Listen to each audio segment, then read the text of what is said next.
let me just ask you this. Where are you today? What is Marqii today? Marqii, we focus on multi-unit, multi-concept operators, and we help them with all of their digital systems. So what does that actually mean? When you think about P. Terry's, they get 1,500 reviews a month across 35, 36 units. You can't respond manually to all of that. You're not going to log into Yelp and Google and Uber Eats and figure everything out. So our dashboard unifies everything. We leverage everyone's AI. We've built and leverage AI on top of Claude that has been trained for all we do is hospitality. Okay. This is it.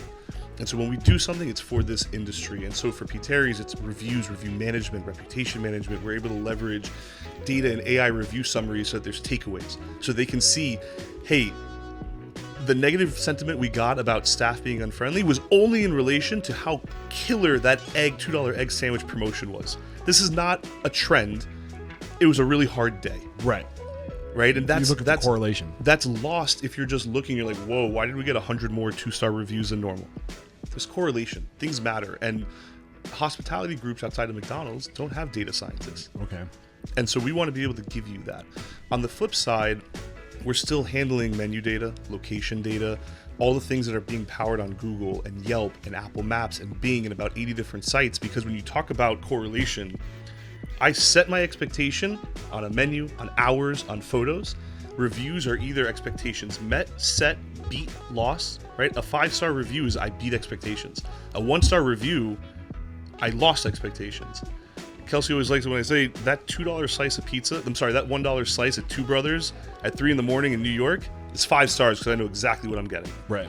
And so all of that comes into play between menu data, location data, reviews, reputation management, analytics, and that all plays into local SEO, organic, that it's just such a crucial foundational part for restaurants. What up, Unstoppables? We have a great episode today, but real quick, we want to invite you to make the most important investment of your life. It's not a secret. There's no smoke and mirrors.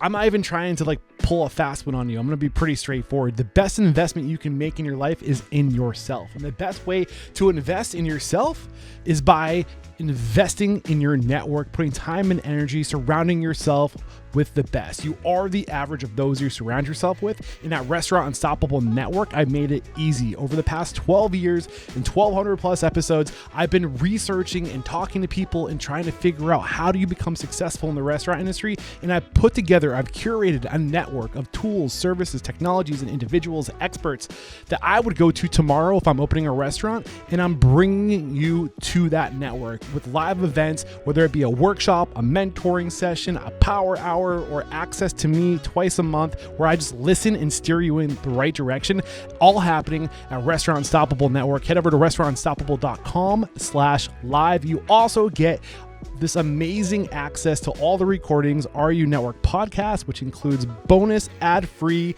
and early release content. It also gives you access to our Unstoppable. It is a custom AI agent that is fed with 1,200 plus transcripts, over 2,400 hours of transcripts plus bonus content, all cross-referenced with our database. This is a powerful AI tool that you also get access to as well. What are you waiting for? Head over to restaurantunstoppable.com/live and we'll see you there. This episode made possible by Restaurant Systems Pro. With excitement, allow me to introduce to you today's guest, co-founder and CEO of Marqii, Avi Goren. Avi, my man, are you feeling unstoppable today? I mean, what a pleasure. Yes. How can you feel stoppable when you're holding P. Terry's food in your hand? Special shout out to P. Terry's for hosting us for this recording today. We're going to be maybe eating. Definitely eating. While talking. If you hear some gross noises in the microphone, apologies in advance, but it is so good. I love P. Terry's. When in Rome. So I want to explain why you have a bread burger and I have a lettuce wrap. So when I moved back to Texas, I had to make P. Terry's scalable for me because I was eating it 2 times a week. I can see how that happens. And so the lettuce wrap became the vehicle to basically have a salad and just now I can have it 3 times a week. Yeah. I don't know many other people who do this, but when I go to restaurants and I want a burger and I'm trying to be good, they always say hey, if you want to add chicken to your salad or steak to your salad or shrimp to your salad, I'm like, You know that burger that's on the menu? Can I add that to my salad, please? And they should do that more often. It's My so wife good. gets burger salads. Like Yeah. legitimately adds the burger. It's so good. It's the so best good. protein. It's so good. Man, I'm stoked to be here. Marqii is a product that's been on my radar for some time. I've heard great things about it. I've been waiting to get this organic testimonial. We got it from Amir Mustafavi Yep. from Southblock out of DC. He had amazing things to say about you. The importance of, he said the number one thing that he tracks is customer feedback. That's the most important thing to him. And when I asked, what are you using to do that? He went straight into Marqii. And he said, like, Marqii has been an incredible tool. So I was like, yes, we got a testimonial. I've been waiting to talk to Avi. So we're making it happen. Before we dive into who you are and what the Marqii story is, let's get that motivational, inspirational, ball rolling with a success quote or mantra. What do you got for us? So lately, and because it evolves over time, for me this year and what I talked to my team about, fiscal year 25, it's not about the big beating the small. It's about the fast beating the slow. Ooh, dive into that. There is, like, just don't make wrong be the enemy of good. Let's go. Pick up the phone. Let's dial. Let's talk to our clients. Let's get out there. I think one of my good buddies always says, there's no better time than now. Don't wait. Yep. Let's go. Write the email. Pick up the phone. Talk to your friend. Talk to your person. Let's go. Yeah, Eric Ries's minimal viable product, right? The MVP. What was his book? The Lean Startup. Yeah. Yeah. He talks about just starting and what do your customers want? What are people asking for, and reverse engineer it based off of their demands. And it sounds like that's kind of. Have you guys applied that in your world? So we're trying to, right? Okay. What we've seen is a lot of growth over the last year, 18 months, which is awesome. But then you start to see a little bit of tweaking instead of producing. And we had some incredible product releases last year. We got deeper and deeper into the review space. And then we start looking at this year. Well, what's next? What are we doing next? This industry changes so fast. Trends come and go. Priorities will shift. Yeah. And if you're not capturing the needs and evolving needs of our clients and restaurant partners, well, then you're not helping them and you're not helping you. And so be on top of it. Let's move quickly. Let's be the right partner and be able to fill that void that kind of changes every quarter. I love that. So every company has a story, right? What is the story of Marqii? What were you doing before Marqii? What is the Avi story? So restaurants are in my blood. Hospitality, restaurants. I grew up, that Sunday night dinner was a staple of my childhood. That was the night where, like, sometimes my dad would work late. There was chaos. Me and my brother had sports. Not that we were good at them, but we were doing sports. And that Sunday night was the restaurant night. Yeah. And when we moved to the States from Brazil, where I was born, we lived in Macon, Georgia. Okay. And in Macon, Georgia, it was Ingleside Pizza. And that was the spot. Ingleside. Oh, it holds. And then we moved to New York, and we became best friends with this family down the block, who's now, by the way, their son is my co-founder. And it was Cheesecake Factory. So Tons of Fun Burger was a staple for me. But Okay. that restaurant, that Sunday night, was like, how much more fun can you have than at a restaurant with your people and your family? Did you work in restaurants? So in high school, I worked 4 years at DeCoco's on Oceanside Road, Oceanside, New York, on Long Island. Okay. Top 5 pizzeria in New York, which means it's got to be top 10 in the world. This place is incredible. Oh my gosh. And Mike DeCoco, he showed me what it meant to be in hospitality. Not in a restaurant, but in hospitality. Was he the owner? He's the owner, operator. He'd been there at that point for 20 years. Okay. His kids worked through there. And this was a guy who shook 3 out of 5 hands that came in because he knew them. He knew their names. He knew their family. He knew their story. This is a place that I did everything there. I was back of house, eventually front of house. I was eventually, when I grew my hair out to about here, I was no longer allowed to be behind the counter, and I started making real money as a delivery driver. Dude, whoa. If I could be a full-time delivery driver for the rest of my life, I would have never left. I love delivering pizza. Best job of my life. Yep. Why did you love it? So the same reason why I loved it then is why I actually get sad now on some of the third-party sites. I was the pizza delivery boy for that Sunday night dinner at home. I knew grandparents. I knew when they were feeding their kids that they would see every other week. I knew when they were just coming home from a baseball game, and, like, I knew names. I knew people. Now you get a box thrown in front of your door, a doorbell ring, a text, and you go. And it's sad to see that. It's so transactional, man. It was again that transition from restaurants to hospitality for Now me. there's like a seal, so they know that you didn't mess with it. Before it was just trust. Well, and I was a gentleman. I brought a road slice for me, right? Yeah. I mean, I used to make so much money with tips, and people, I always would get more tips from other people. And they're like, why do you always make more tips? I'm like, because I delivered pizza for like 10 years. It's the best. Throughout college, throughout high school, college. I got hired before I was 18, which was illegal because you're not allowed to deliver pizza when you're 17 years old. And I did it throughout high school, I did it throughout college, and I did it post-college when I was flying to just get by, man. Yeah. It's the best job. I loved it. It was so much fun. But the point I'm trying to make is I would establish relationships, and there were 10-year-long relationships. Yeah. And like I knew the people I was going to, and I would take like a server. I would take the time to get to know them. I would bring in their garbage barrels and stuff. Like I got the guy, like just little things like that. Like people appreciate it. Well, it's an extension of hospitality. Yeah. You're bringing that brand, that restaurant that you're representing to these people, and so much of that has kind of been lost. But for me, even more, my parents were members of the community. My dad, he's now retired, but he was a rabbi for 25 years in Oceanside. My mom taught in the elementary school. She started the Spanish language program, thousands of people and families went through my parents in some capacity in the community. So then when I got to ring that doorbell, it wasn't just representing the pizzeria. I was representing my family, my parents. And there was a lot of pride in that. Got it. And I've been chasing that high for 20 years. I love it, man. So, when did you start Marqii? So I thought I was going to open a restaurant. Okay. That's where I thought I was going to end up. And then towards the end of my time at University of Texas, Hookham, I went to the wrong job fair. I met the Yelp team. This is 2012. 2012. So your plan was to get into the restaurant industry. 2012. You're 36 now.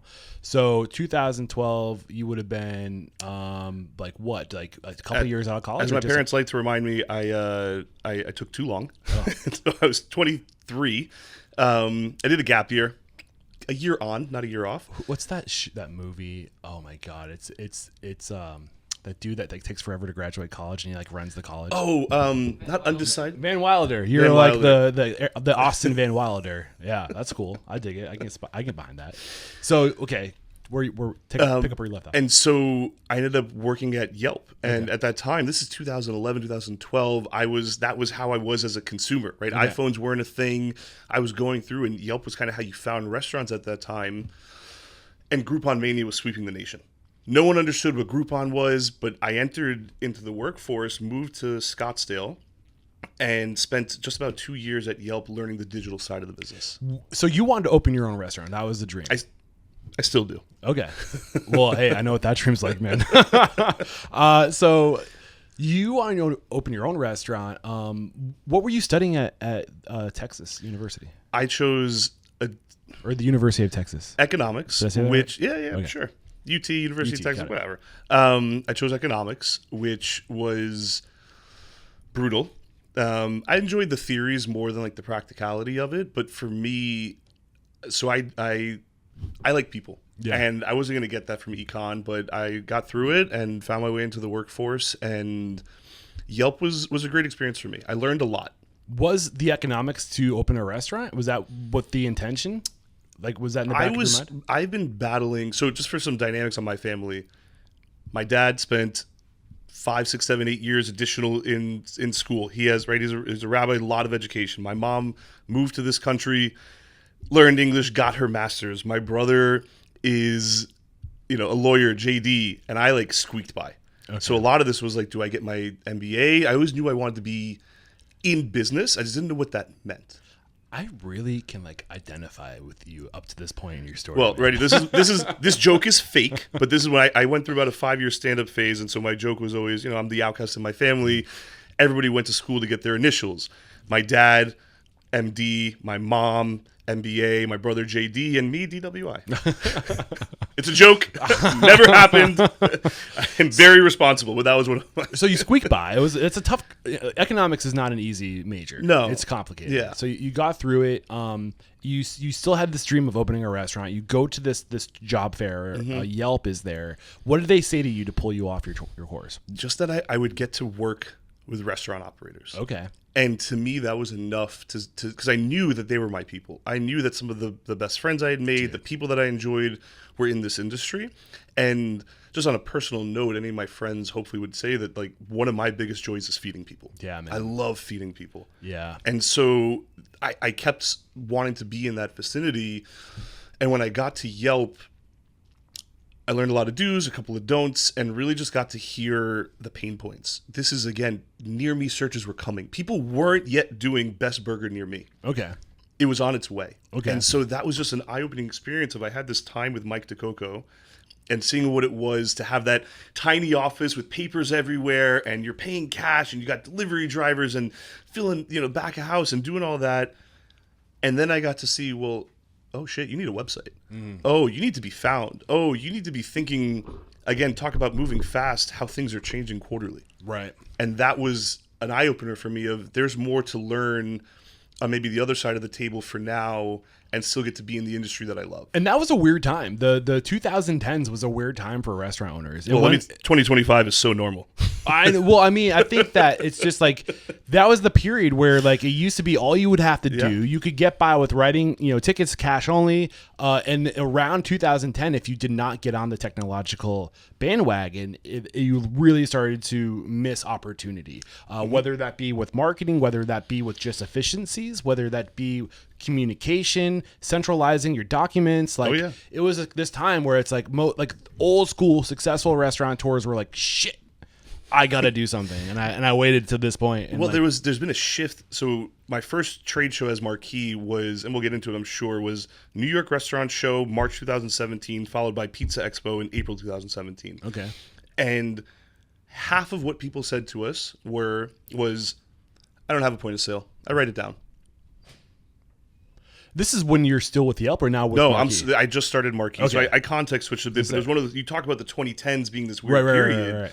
And there was, I have someone who does that, or I don't have a point of sale. I write it down. I do this, I do that. And that was just... That's 2018. Yeah, it was crazy. Yeah. It was Try to find that today. Very far in future. It doesn't happen. And if they are doing it cash only, there's usually a reason. There's a reason. Yeah. Let's just be honest. What's up, Corona Ices? Yeah. So what was going on during your time at Yelp to set you up for Marqii? Because it was only from 2012 to 2017. It's a 5-year period. Well, how are you evolving during this time? So first job out of school, I was a little shy, a little timid. I couldn't really figure out. They had just gone public. I was one of 50 people in a starting class. And what was your title? I started as an account executive. Okay. So you would have customers that you would manage their accounts. I had to find the customers. Okay. So I was selling ads. Got it. And they started to evolve their product and do some Yelp deals and ways to compete with Groupon. And I started being the one, because I immediately was able to relate and get to know the restaurateurs that I was working with. So I was tasked with starting to sell some of the new products. Yeah. And get more in that space. And there's a lot of power in Yelp, and there's a lot of power in a lot of things, right? So figuring out what works for you as an operator is really important. We believe in one size fits one. At Yelp, it's kind of a one size fits all. And so while that works for a lot, it doesn't work for some. And I knew I wasn't going to be there forever, and I wanted to learn what I could. I was very fortunate. Got there. If you look at their 10-year market cap, you'll see I was there right as they hit 90, and then I quit and did 6 months of traveling with my then girlfriend, now wife, Naomi, going back to Van Wilder. She's not going to be happy about that. And we took 6 months, backpacked where I'm from. We were with my grandparents, my cousins, my aunts and uncles in Santiago and Chile. That's beautiful. We were all over the country. We went down south in Patagonia. Do you travel to South America often? So I try to go every 2 years to see my family. I need somebody who speaks the language to go to South America. Oh, yeah, let's go. I'd get so lost. No, I got you. When you're ready, let me know. When you're ready. And so, ruin that camera. That's fine. And so my wife and I both kind of got a little burnt out at the same time, and we said, let's go. We don't want to be a part of the rat race. Let's go recharge, find out what we want to do and be. Again, going back to my parents, just be like, what do you mean you need to figure out? You're 25. You figured it out. Where are your kids? Tell me about it. So we backpacked for about 6 months. We budgeted perfectly. Plus, my cousin had to come down with a few iPhones that we sold so we can go to Colombia and Peru a little bit. And we budgeted perfectly, wound back up in New York at my parents' basement with $0, but no debt. We got engaged, and I was talking to my best friend, Evan. Don't tell him I said that. And he was like, hey, I'm at this company called Yex in the city that you'd love. Everything you're talking about wanting at your next place is here. And I did a couple interviews. I didn't think I wanted to go back into sales. I knew I wanted to be in restaurants. I didn't really get it. I went in for an interview, met this guy, Brian Rakowski, and I was like, oh, these are also my people. There are some really big differences in this company and the culture, and I saw it quickly. I was also bar mitzvah tutoring at the time, so I would have taken anything. Okay. But he called me, started at Yext in January 2015. I was there for 2 years with purely the mindset of, I'm here to learn. Okay. They had just closed their Series C, and it was growth time. So 2017. 2015, I left in the summer of 2016, so about 18 months. I learned everything I could. The co-founders there are incredible. There's still people that I get to speak with, and You were there to learn, but to learn what? Like what? for them, I was there to sell. Right, but what were you trying? What were you trying to learn? Like, what was your trajectory? Where were you headed? I wanted to start a business, and I still didn't know what that meant. It no longer was a restaurant. It was a restaurant. I just knew I wanted to be an operator of some kind. I wanted to make the decisions. I wanted to grow something. I wanted to build, and I had that building itch. And I got to work closer with some of the co-founders there and watch what it meant to build a culture. And the culture there was incredible. Okay. And so we started building out what their partnership team looked like and growing this and growing that. And I got really close with Brian, who hired me, to the point that when I gave my notice and told him what I wanted to do, he said, I'm going to be your first check. Okay. He's now my co-founder and CRO. This episode is made possible by Restaurant Systems Pro, and you know at Restaurant Unstoppable, we are huge fans of Restaurant Systems Pro, so much that we are partnering with Restaurant Systems Pro, and they are going live every other week, twice a month. They are going live in Restaurant Unstoppable Network. Fred Langley, the CEO of Restaurant Systems Pro, we will have access to him, and he will go through your P&L. You do not have to be a Restaurant Systems Pro client to take advantage of this. He will literally tear apart your P&L, and he will help you find the gaps so you can increase your profit by 5% or more. He is literally saving people's restaurants in Restaurant Unstoppable Network. If you want to take advantage of not just Restaurant Systems Pro, their budgeting, their costing, their inventory, their labor management, their training, their general ledger, all tied to your POS, this amount of data is insanely ridiculous. Beyond that, he's making himself available to coach you. This is all happening at restaurantunstoppable.com/live. We'll see you there. The founder of Yex. The first employee, the guy I worked with Brian. Got it. And it was incredible to be there to learn from someone who said, hey, well, the product's important, but how we treat our people. Yeah. What we do as operators, what we do as employers, and what we do to set a culture is so important. Okay. Yeah. I mean, that's the number one thing, right? Mm-hmm. It's the most. I mean, I just finished talking with P. Terry, and what he does to maintain his culture is so important. What was it that Yex was doing? So they were focused on enterprise software. Okay. With like location data and enterprise software. And when you talk about how did it lead to Marqii, so I'd been at Yelp for just under 2 years. I'm sitting there at Yext, and we're talking about a new client, McDonald's. Okay. Yum Brands. And all of a sudden you start realizing, whoa, enterprise restaurants are very different than the 10, 15, 20, 3-unit operators I was speaking Totally to at different. Yelp. And they have access to things that'll never be available to your smaller commercial, I mean, even up to a couple hundred locations. What were the things that you were noticing? If McDonald's wants to do something technologically, they're going to build it or they're going to buy it. Right. It is not an obstacle. They have devs internally. They are able to do what they want. Yum Brands just invested in a tech company. They're talking about doing this and that. I mean, McDonald's acquired a drive-through tech board, right? Like they can do things that Tococo's will never do. Right. P. Terry's will never do. Right.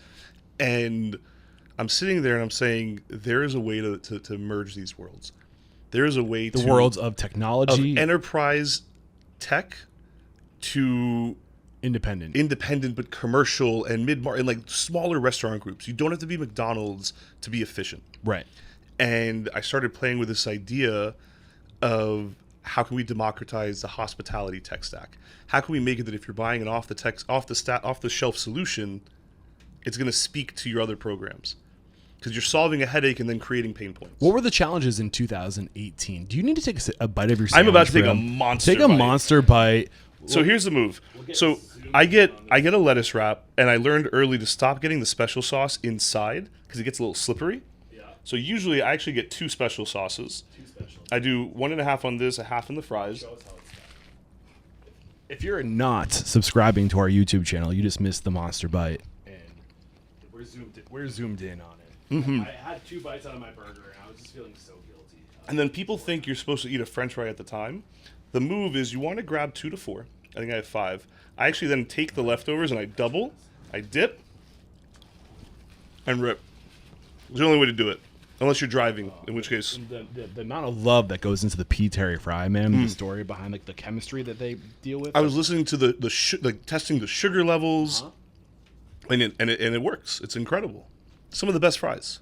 Oh my gosh. You don't even need to order extra crispy. You can, but there's no need.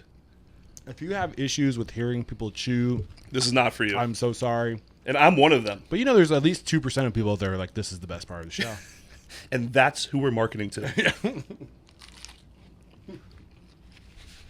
We're almost done. Okay. Do you need another bite? You good? Something in your stomach? You're not going to faint on me? I'm ready to rip. All right, cool.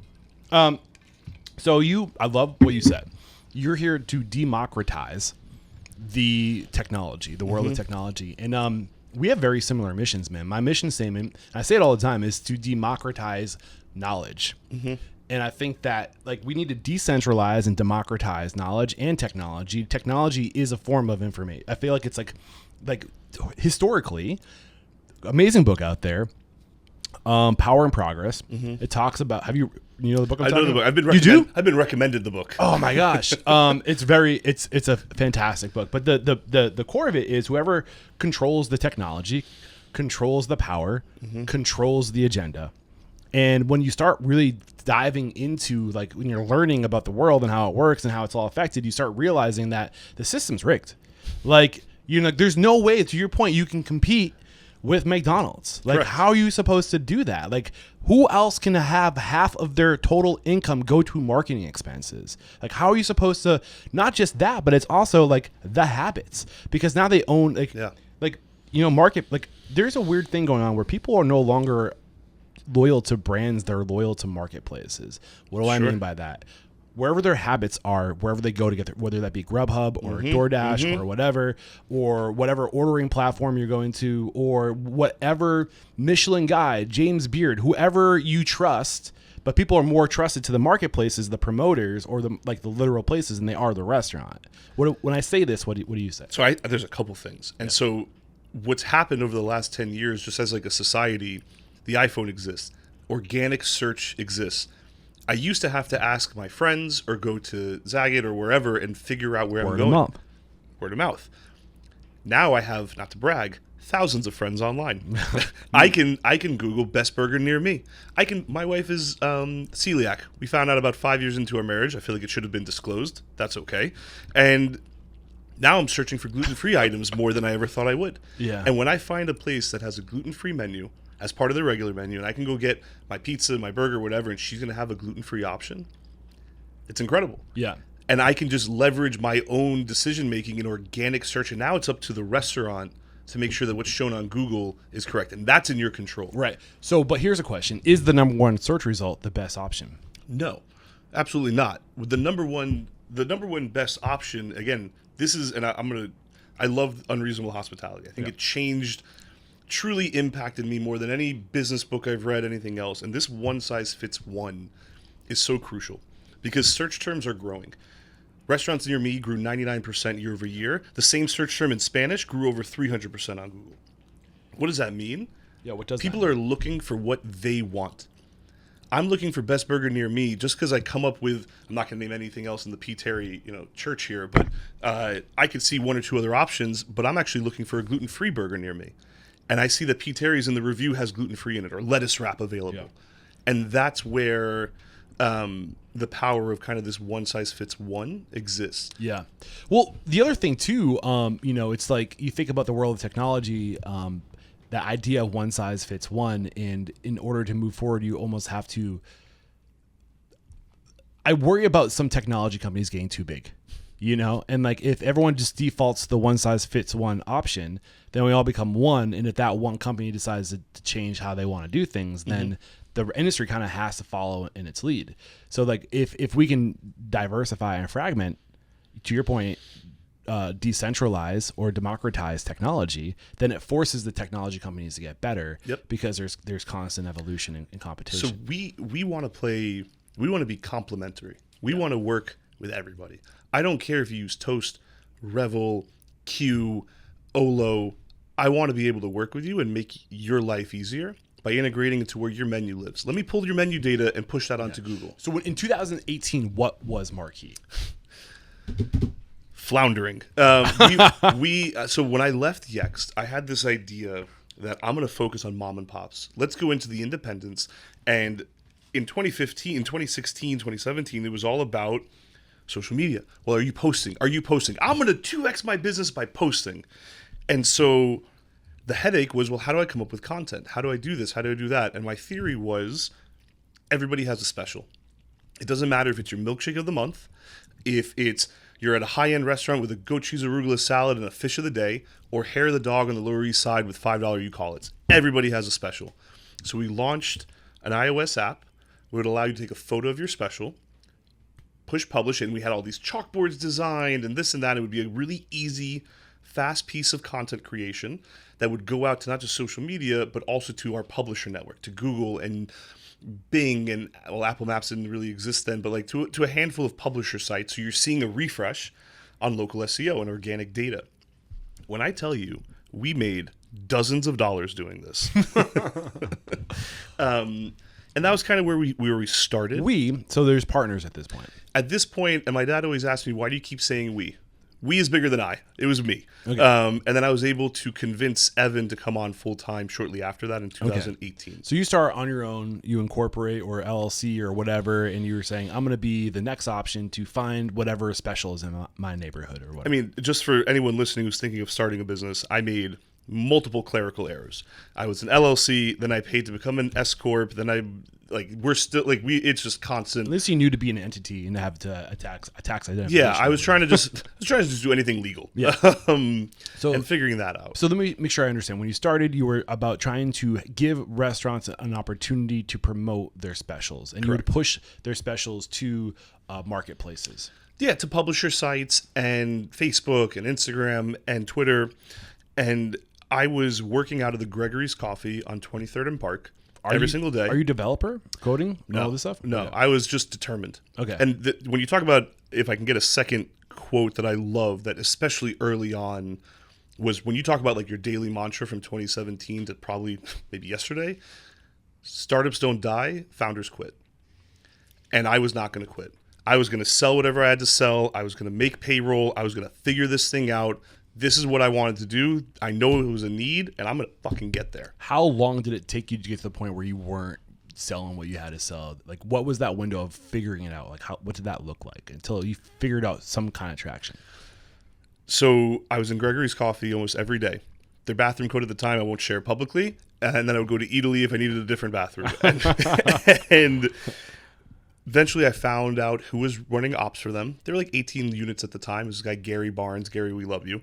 And we were able to get some time together, and he was bought in, and he started working with us. And he said to me one day, you know what's cooler than specials? Menus. I'm having a really hard time with my menu data on Google and Yelp and Bing and where I need my menus updated. And Evan had just joined with us at the time, and he's my like utility. He'll do everything. He'll figure it out. You talk about someone who's willing to just Google an answer to death. That's Evan. Okay. He will figure it out, and he will Band-Aid and duct tape and get something to work. And we needed it, and I loved him for it, and I love him for it. And we said, that's a brilliant idea, Gary. And we were pulling JSON files at night from their Toast and publishing it, restructuring it, and publishing it onto the networks. And that was... And what were the networks at this point? Google, Yelp, Bing, and then a handful of smaller sites. Then Uber at the time, you would plug in a restaurant, And in the app, you could scroll up and see a menu. Okay. So we were helping power that menu too. Got it. And that was that first moment of like, oh, maybe we should be doing more than specials. So you were manually doing this in the beginning. You were kind of just going in and you were like a contract service. Like, I'll keep your digital representation menu wise up to date. Yep. Okay. Yep. And how long did it take to start doing that, to make that pivot? I mean, we had the light bulb on a Monday and we were doing it on Wednesday. I mean, you talk about going fast. But how long were you just pushing specials before you started pushing menus? We sold our first license to Maui Onion February 2017, and we were doing that by like November 2018. Okay. So how, in terms of being an entrepreneur, like how hard did it get for you? What was like the lowest of the low? We almost died 4 times as a company. Okay. And one of those moments, so we got in, it's like everything can be connected in life. Eventually I started using this thing called Croissant that got me access to co-working spaces. Okay. I found a place called Galvanize in Soho. I got on the Galvanize email list. They invited me to a pitch competition. I got declined from the pitch competition. Then they called me when I was in Galveston. What year is this now? This is spring 2018, and then in July 2018, I'm at the water park in Galveston with my niece, nephew, and father-in-law, and I get a call from them saying, someone dropped out, we want you in the pitch competition. So have you experienced one of your deaths yet up to this point, or is this the first death coming? The first death is coming. We were almost out of money, and I won the pitch competition. Sick. And it came with free office space. Sick. And if I'm in this office space, they're saying, hey, by the way, we do office hours. I went to every fucking office hour. I met this guy, Sumai, who's like, hey, you should be applying to Quake Capital Accelerator. What are the office hours about? Anything. Like, they had different experts come in. They had the person who ran the JetBlue fund. They had accelerator people in there. They had anyone in the New York VC investment world that they could get come in for an hour. And this is a co-working space? Co-working space. And I did all of them. And met this guy, Sumai. He's like, I'm going to fast track you a bit because we missed the deadline, but you got to be in here. I got accepted. And I remember I was at one of my best friend's weddings and I got the email at like midnight. Got hammered. And then I convinced Evan and I said, hey, I can pay you 70% less than you're making now. Let's do this. And I negotiated with his wife over barbecue at Terry Black's in Austin. The accelerator was in Austin. We moved here for 3 months. And this is like still 2018? This is now fall 2018. Okay, fall 2018. And the only issue, and Quake's been great and we've loved them for everything. There was a while where they were late on giving us the first tranche of cash. Oh. And I had to pay Evan and our first person, Todd. Did you have money put away from your years doing sales? Were you doing all right with Yext and Yelp? My parents do not understand why I left when I was making the amount of money I was making. Yeah. And I took my last commission check, and it was like $40,000 before tax, and that got me through to fall 2018. So that lasted about 18 months, and my wife was working her ass off at Peloton and paying the rent and doing all that. And she really she held it down while we were figuring this out. I warn you that I like to ask intrusive questions. Right? Let it rip. How much money were you making? By the time I left, it's funny, I was just looking at old W-2s for tax stuff. I left Yext. July was my last month, and at that halfway mark, I had made 130. Well, I mean, that's hard to walk away from. 2017. Or this is, 2017. One of the best things Naomi ever said to me was, I am tired of hearing you talk about this dream. Shit or get off the pot. Yeah, you're only getting older. You're only running out of time. And I leaped. And I want to reiterate, I am fortunate, grateful, and lucky. I had a support system. I had a wife who was crushing it. Ops, logistics. I mean, she's a badass. And she was doing incredible in New York and doing all of that. I had parents who said, we don't get what you're doing, but if you need $100 for rent, we got you. I love that. And I know my parents worked their ass off to get to that place to even be able to offer any kind of cash flow help.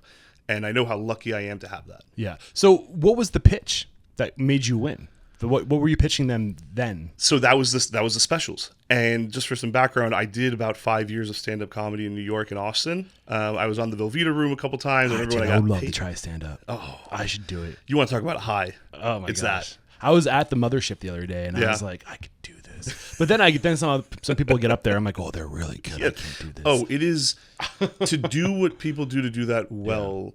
Yeah. I realized I got some good laughs, and I realized I'm going to take this skill set and apply it elsewhere because I'm not going to be able to do what these guys do, what these people do. That's one of the reasons why I really want to take it, because I think it would make me a better interviewer. Oh, it's incredible. Yeah, For sure. I think it would be fun. Anyway, I digress. So, you win. You're pitching the specials. So this was after or before your friend was like, you should do the menus.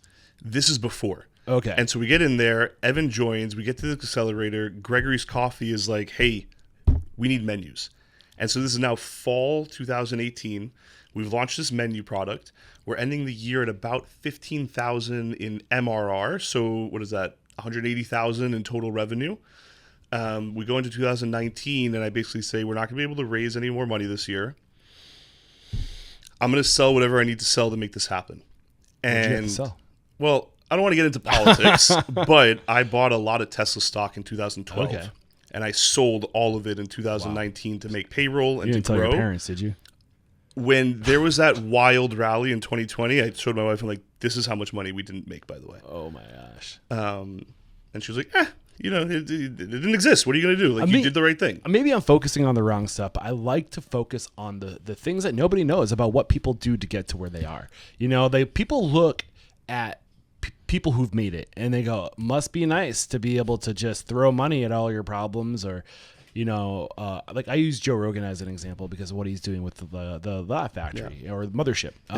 He's like it must be nice to be able to pay these comedians so much to come in and to make sure you can take care of these comedians and blah blah blah. I'm like, it took him 20 years to get to the point where he was able to take what he's learned and to take his abundance and to pay it forward and to bring these next generation of comedians For up. sure. Like, you didn't know who Joe Rogan was until Fear Factor, and like that was only halfway through his career. And then from there, like, the point is like, it's cool to hear what people sacrifice and what they go through to build the thing. Because all you see is the logo, right? I actually didn't know Joe Rogan until I saw the Dave Chappelle sketch of the Fear Factor. But yeah, I tell Naomi all the time, my wife, I'm like, I want nothing more than to be a 20-year overnight success. Yeah. And like we joke, whenever there's another bump in the road, it's like, it's going in the book. Yeah. Because it takes sacrifice. It takes look, right now I'm very grateful and I love that we get to do it. I don't want any other job. Yeah. It sucks that I'm on the road 70 nights a year. I hate not being with my kids. That's rough. I also love what I do. Yeah. If you have the right why, you can deal with any how. Correct. One of my favorite sayings. 100%. Yeah. 100%. So, I want to get into what Marqii is today. I want to make sure we're talking about that, right? But what were these dying... Is marketing in the room? Is that why? I mean, I want to give you a chance to talk. I mean, we're talking about the past. I want to talk about the present and the future and where you're going. But what were these points of almost death? I want to know selfishly. So again, I had to sell all those Tesla shares Death to make 1? payroll. That was almost death 1. Okay. Death 2. 2019. That's early 2019. Death 2. Death 2. Pandemic. October. No. No? October 2019. We want to go to the Florida show. I have no money. I was not taking a salary at this point. Eventually, I made $30,000, but I wasn't taking a salary at this point. I was paying my co-founder. I was paying Todd, and I always said, like, hey, there's a reason that I'm a majority owner right now. There's a reason that we're doing this. This is like what it takes. And we thought going to this Orlando trade show would just change. At least for me, it was cash flow. Like, how can I just need some money. And we were doing very transactional, independence, same day, one call closes. Again, it was a pain point. It wasn't too much money, $750 to $1,000. They were paying up front for a discount. And I signed up for the show. I was like, I'll pay them eventually. And then it came down to I could either pay the show or make payroll. And I called my parents, which I understand is like how any good story starts. And I called them and I said, hey, I'm about to do something and take a gamble. I will pay you back in 3 weeks. Can you, like, no questions asked, can you float me $5,000? And my parents, I don't know what they had, I don't know what it is, but they, without hesitating, said, you can take 4 weeks. And we went to the Orlando show, determined, extra pressure to I got to give this money back to my parents. Because I told them, I'm going to go to a bank. I'm going to figure this out. And they're like, no. We'll let's do this. And we sold like $30,000 worth of business there. And immediately paid them back. And fortunately, that was the last time I ever needed to do that. And again, I can't reiterate that, like, I watched my parents move here. My dad speaks 4 languages. None of them well. He speaks 4 languages. My mom speaks 3. They worked their ass off. I don't know how they managed to pay for anything growing up.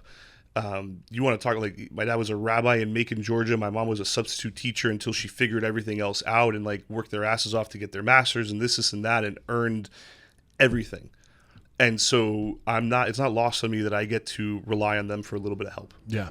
And that they worked hard so that I can work a little less hard. Not to take it easy, but like I have help when I need it. And I mean, that's what every parent's dream is, to make their kid's dream come true. So that we grow ourselves. Well, I'm not 6'5", so I don't know if that happens. You disappointed them. No, we want to be a launch pad for the future. Yeah. Right. No, for sure. So, all right, points of evolution, man. Like, I mean, let me just ask you this: where are you today? What is Marqii today?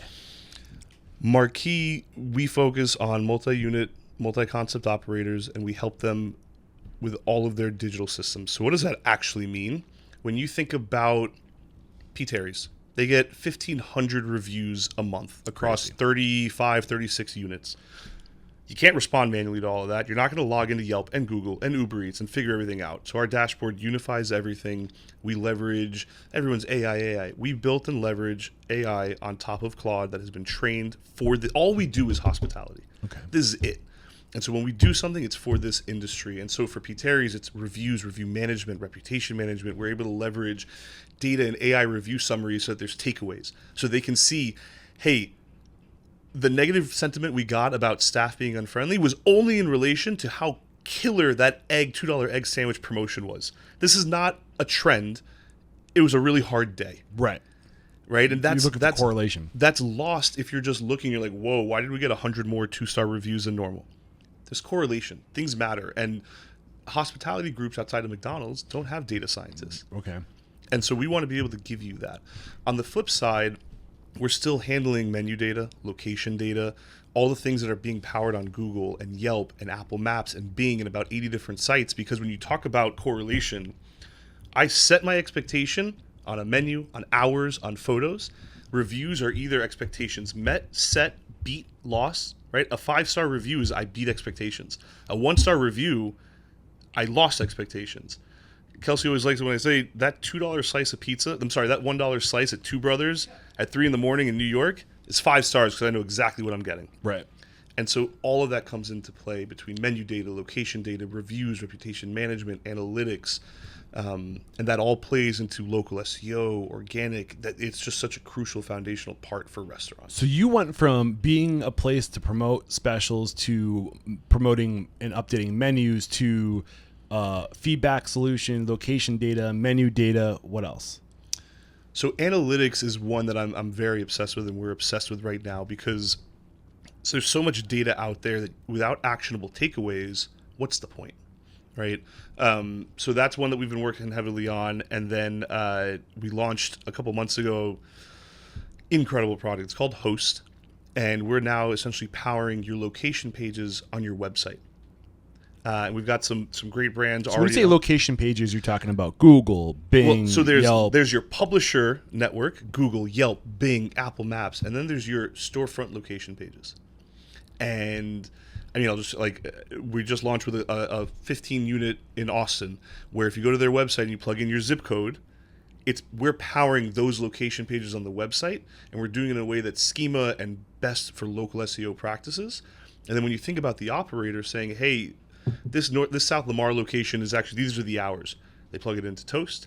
We pull that data from Toast. We distribute those hours to our publisher network and to your website. Okay. So you're just moving data digitally automated. Mm-hmm. And when did it get to that point? Because you were doing this manually. Like, how long have you been operating at this level? So we've always punched above our weight class. We were operating like this towards the end of 23. Of like this kind of like, we brought on a new VP of engineering, and he helped kind of streamline a lot of things. The team has really like played above our weight class for a while. We were about 18 to 20 people at that time when we started making 18, 2000? In 2023, we were about 20 people, give or take. Where are you today for a concept of scale? I'm like scared to say it out loud. We're at 55. 55 doubled in 2 years. Yeah, and like, look, headcount is not necessarily in relation to success or not success. I think for us, we are so hospitality focused that I can't stand the idea of a ticket coming in and not having enough support to take that. Right. And it's so important that, like, look, now the team is built. We are primed for our next stunt of growth or the next like jump of growth. We're ready, and pieces are in place. So you guys are covering feedback, location data, menu data, analytics, the how people are, like the big picture of what all the data, the patterns, how that comes together. And then you started talking about hosts, and host does what again? So host is your brand's location page on the website. And so when you go to a multi-unit brand and you're like, okay, well, cool, you're in Florida, Mississippi. What about what's near me? So I'm typing in my zip code because I know I'm going there. That location page is powered by us now. And that the reason we do that is you talk about organic discovery searches. There is local SEO that is being pulled from that. Are you set up correctly? Are you structuring your data correctly? And then the third part of that is, well, how do I update that? Just update Toast. We got you. We'll pull the rest. It's one less place for you to do. Go back to making fries. Okay. So host, if you're a multi-unit operator, you're customizing the SEO per location. When you say page, you said you own the page. So I'm such not a nerd. No. If you're on your computer, go to Pollo Tropical. Oh, man, you're gonna have to tell me how to spell that one. Pollo chicken. Pollo. Okay. Pollo. Yep. Or go to So we're gonna do Taco Deli here in Austin. So if you look at the screen there, God, I feel like I'm on Joe Rogan. You go up to Taco Deli there. God, I love their special sauce. So we pulled up. We're doing a screen capture right now. I'm gonna try to put this screen capture loom with the recording of this podcast. We're staring at Taco Deli right now. This is their website, and this is a website you produce for them. So we're built this functionality on their website, and so if you look here, you can search by city or zip. So if you type in 78704. So this is tacodeli.com/find a location. That's what page we're on. And this is how you handle all of the, right? So now you're going to get closest to that. You can see 16.7 miles away, 16.8, all this data, which you would have to manually be updating, comes from us, right? Hours, and if you scroll down even, right? All this, the about us, the hours, the map functionality, the features, the menu. This is things that you don't like realize matter. But when you're talking about being found organically, tacos near me, breakfast tacos near me, best tacos. This all plays into it. It all plays into it. Yeah. And this is, we talk about listings and menus as foundation. This is that next step. Okay. This is what you do as you grow. Let's take a step back. We talk about our clients in a couple of ways, all nicely. The 1 and 2 units, those are restaurant owners. I got grandma's meatball recipe. I love sandwiches. I'm doing this. Maybe you get lucky. You can open a second unit across town next to you. That jumped from 2 to 3, restaurant to business owner.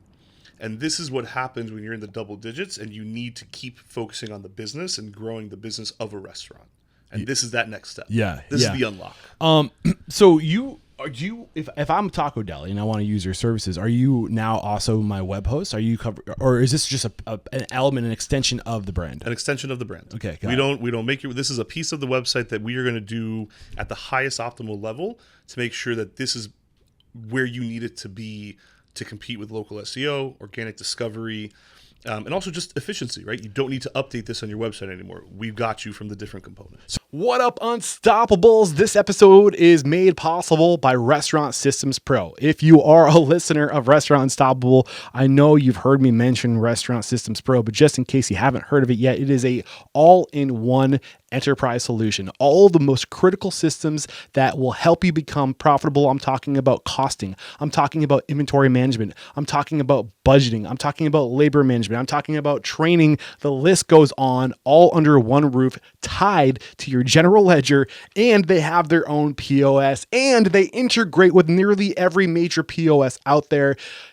Restaurant Systems Pro is an amazing tool, and this is the thing that gets me really excited. When you join Restaurant Unstoppable Network, you get access to the CEO of Restaurant Systems Pro, Fred Langley, twice a week for a P&L Power Hour. He literally will let you open up your P&L, share it on the screen, and he will help you close the gaps and increase your profitability. You do not have to be a Restaurant Systems Pro user to benefit from these live events. He doesn't care. We're just here to help you. Head over to restaurantunstoppable.com/RSP to get the full playlist of every Restaurant Systems Pro episode, a link to all the testimonials. And if we haven't sold you on Restaurant Systems Pro by then, I don't know what else to do. But if you really want to up your Restaurant Systems Pro experience, be sure to join Restaurant Unstoppable Network too.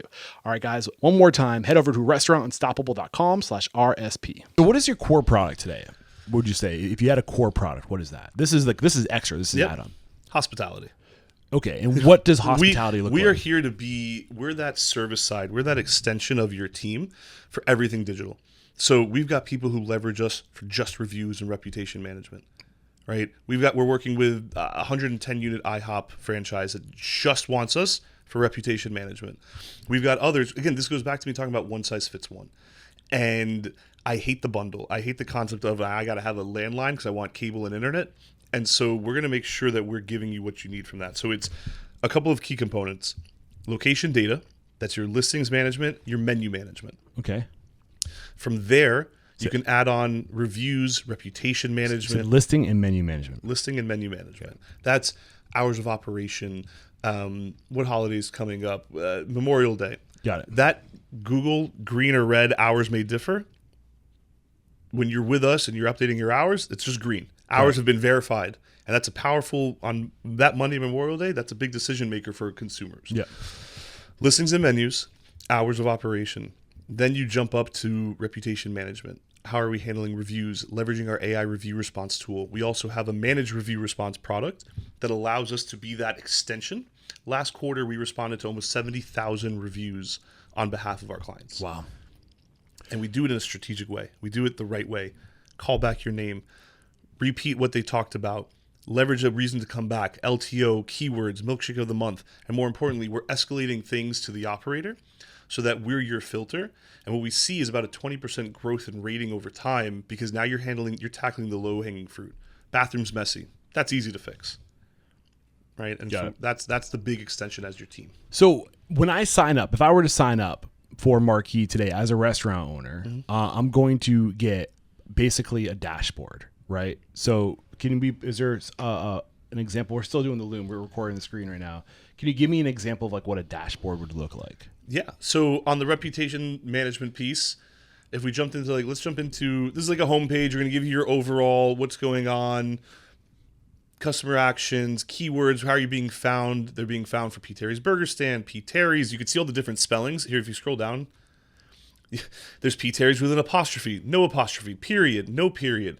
Again, you don't know how consumers are finding you. Okay. So you got to be found. Got it. And breakfast, right? If you talk to the P. Terry's team, I'm sure there is a big interest on getting found more for breakfast. Got it. So, I mean, what else are we going to basically expect from this dashboard? So here's the review side of the house. If you scroll down and you'll see our team, they're already responding here. But this is going to give you everything. I mean, this is today, right? This is literally an hour and a half ago. These reviews are coming in. I knew that was going to happen. I think my Loom just timed out. We broke it. But we can still talk about it. If you're looking for a Loom sponsor, we'd be happy to get you the paid option.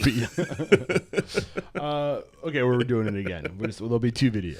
So keep going. What are we looking at? So what I'd love to actually do is let's show you what our AI review response tool even looks like. And I want to do a 5-star and a 1-star. So here's a 5-star. Go ahead and click that suggest button. And I want you to notice their name is Smizzy. They're talking about juicy, fresh, delicious burgers. So I want to see some of those keywords coming in, right? Thank you for the kind words, Smithy. We're so happy you enjoy our fresh, juicy burgers, crispy fries, right? We're repeating. You're talking about what's important to them in the reviews. And look, they said, literally, they don't give you too many napkins, so ask for more. And we are acknowledging, hey, thanks for reminding us about the napkins. And now we're going to alert the team. And P. Terry's will know and say, hey, this location, let's make sure we have napkins accessible. That's an easy thing. We should always have napkins accessible. So this is a 5-star alert right here, right? Or no? This is 5 stars. Okay, so you're going to get any review, you're going to get push notifications saying we got a new review. Yeah, if you want it set up that way. Got it. I mean, it's up to the operator, right? You don't want to be bombarded. And so this is the 5-star experience. If we went to a 1-star, I mean, look, we already have a draft. Our team has a draft for them to approve here. So the draft, the AI will develop an automated draft. So I believe Pete Harris is on our managed review response service, and so we'll actually pre-draft some for them. Okay.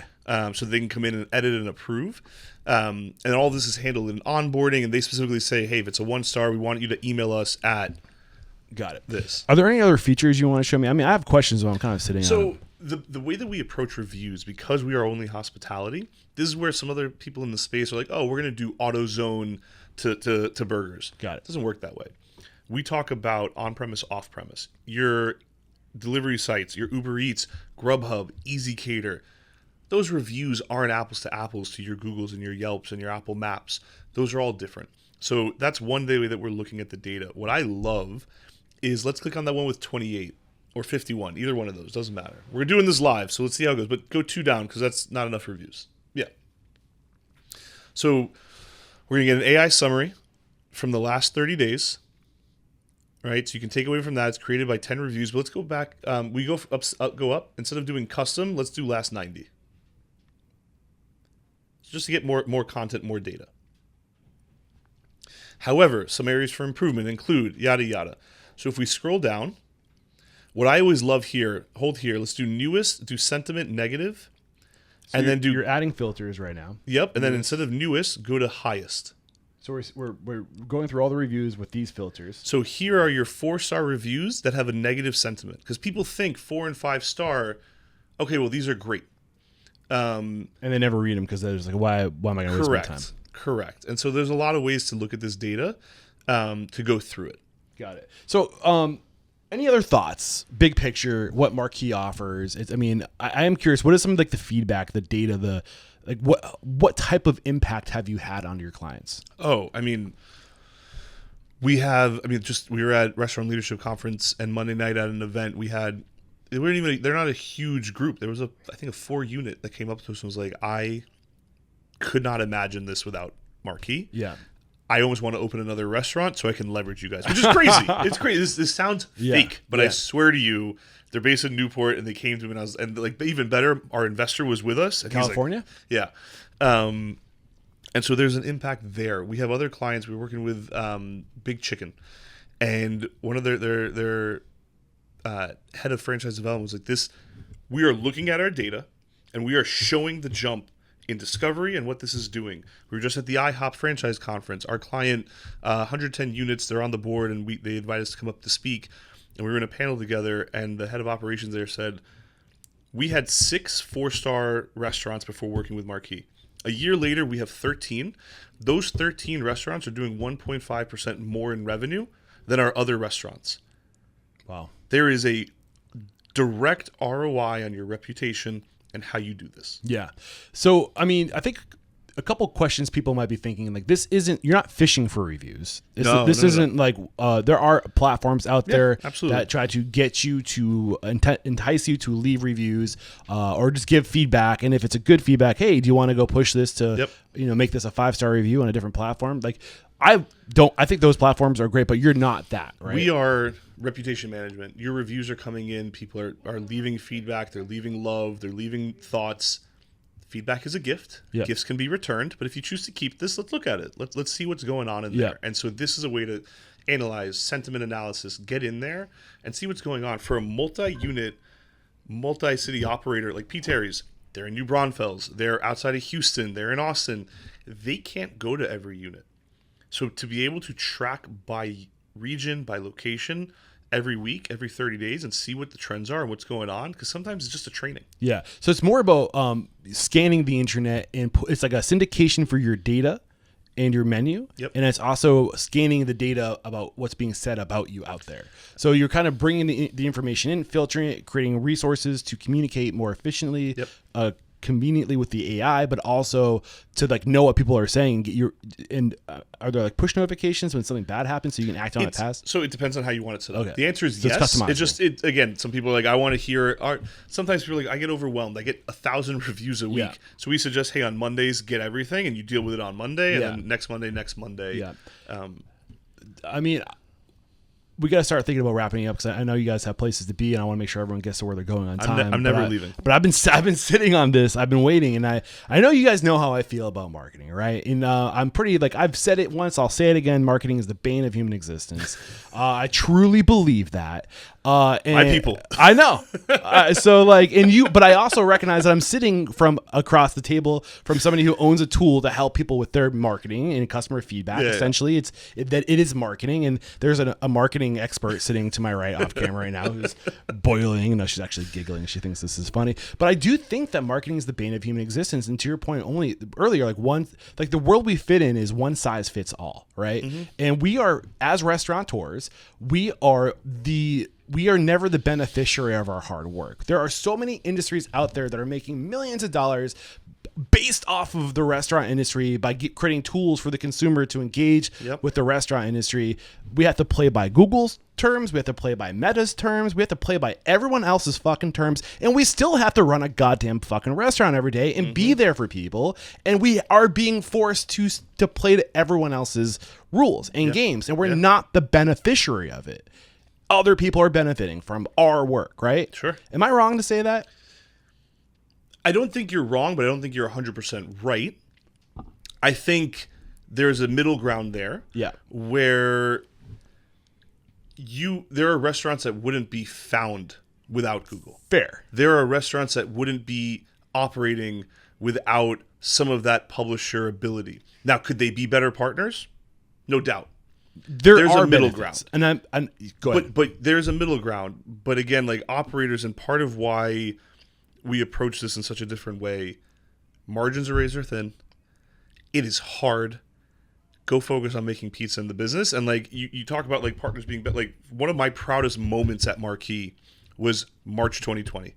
We were a 4-person team. I had just under 500 units on the dashboard. And by the middle of March, we had called every single partner of ours and said, hey, we're going to get through this. There's no doubt hospitality is not going anywhere.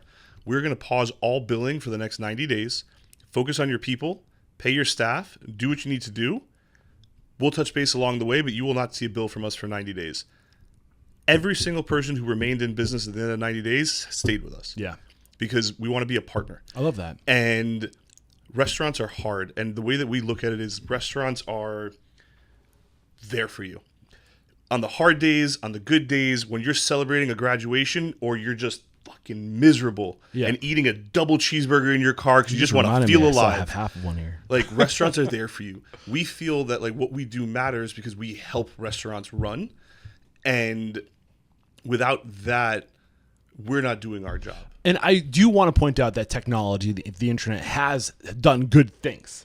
So, I mean, the thing I love about what you're doing, and to come, like, yes, to your point, there are silver linings to the internet. The world is not necessarily a totally worse place. There are so many conveniences, right? Yeah. And we have access to so many tools through Google, right? And like, I see and I recognize that. But the point I think I'm trying to make is that it has gotten to the point where you can either focus on being a really great restaurant and letting your reputation speak for you, or you can focus on managing your reputation or promoting your reputation.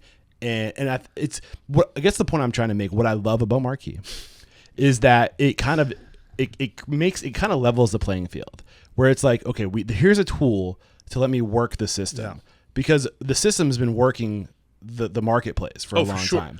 And it's kind of like, okay, here's a tool. Like if I have no option but to be on these platforms, at least I have a way to like fight fire with fire. And I think that is, it gives the kind of the freedom and the power back to the restaurateur to be able to streamline and to centralize and get some of your time back. So thank you, because that's where I was going with. Well, I appreciate it. And thank you, because truly without, it's like this hard thing because I'm not making burgers. Yeah. I'm not putting the joy of food in the world. And it's one of these things where I looked as a consumer and with my time in the industry of just like, whoa, there's this crazy problem that exists because it exists, and I'm going to build a business around that. Yeah. And so it's why so much of it is about how do we help our partners? Right. There's a reason we choose certain words. We have restaurant partners, and our partners have guests. And we talk about hospitality and our core values, right? We have 4 core values: ownership, collaboration, growth, and hospitality for the hospitality industry. Pick up the phone. Be proactive. We're there to help.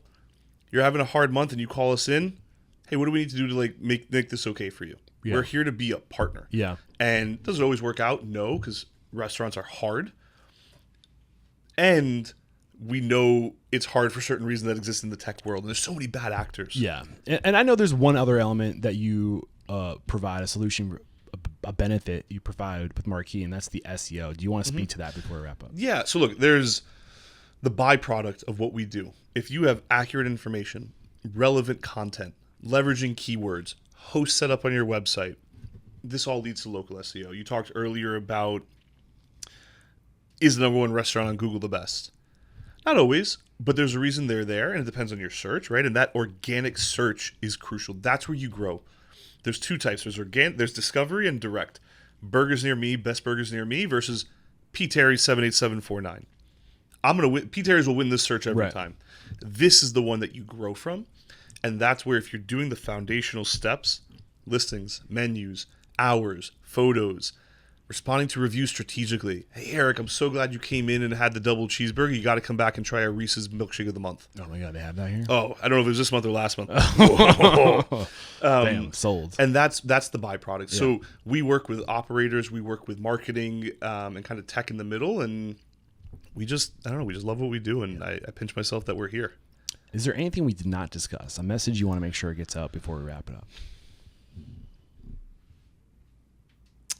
Nothing regarding Marqii. I'm curious when the rope hats came back. Like those are all the hats I'm seeing, or this new style. Yeah, I've been rocking the rope hat, man. I whatever I do, man, I'm like ahead of the trend. I never seen it. And humble brag. Like we were just in we were invited to the Masters for one day, and I bought 95,000 hats, and half of them are rope. I'd never seen it before. I mean, they're trendy right now. I have some more of these hats. I usually bring them with me, but I forgot to bring my swag bag on the road with me this time. Well, we'll just do a mail exchange. Let's do it. You know what? There is one last thing I want to mention. Something that it happens probably every month for us. I get to be a fanboy. And we signed up P. Terry's. I mean, I was showing you my text group with the P. Terry's posse from my school days. My buddy got married and took his photos at P. Terry's. The first meal after my wedding at CYJ in Wimberley, we went to the P. Terry's.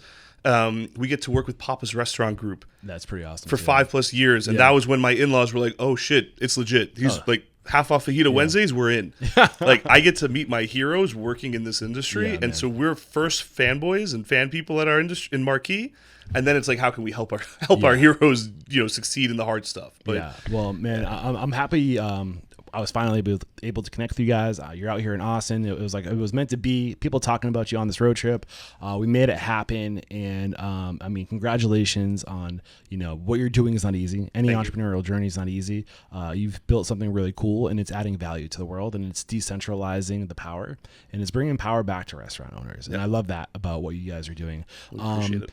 Let me ask you before we say goodbye. Yeah. Who do you respect and admire in the industry? Like somebody, I mean, who you think is doing it right? I know you're a fan of P. Terry's. Somebody on the P. Terry's level for you. Somebody that you think I should get on the show. That you should get on the show. I mean, there's so many. Let me start with that. If I had to pick a few, and especially in Texas, to me, the North Star in Texas is Papa's Restaurant Group. Yeah. The way they operate, the way that, I mean, they were in the Houston airport in Hobby, and you wouldn't know when you're sitting in Papa Do's that you weren't at a premier location. They opened a new restaurant. I have to I almost want to stand up to talk about it. Little's Oysters in Houston, the best meal restaurant experience I have had, at least in 2025, if not the last 12 months. To the service, the details, the quality of the food. I will eat anything they put out. Little's might be I can't wait to go back. I might move to Houston to eat at Little's again. It was incredible. That's not the first time they've been put on the radar. I'd love to make that happen. I know they're kind of a private company. I'd love to knock on that door one more time. The more times you circle around, eventually you fall down the hole. Yeah. So this has been a lot of fun, man. How can we connect with you? If we want to learn more about Marqii, if we want to get a demo, what's the call to action? Come find us, marqii.com, marqii.com. We couldn't afford the U. We do now own the domain name.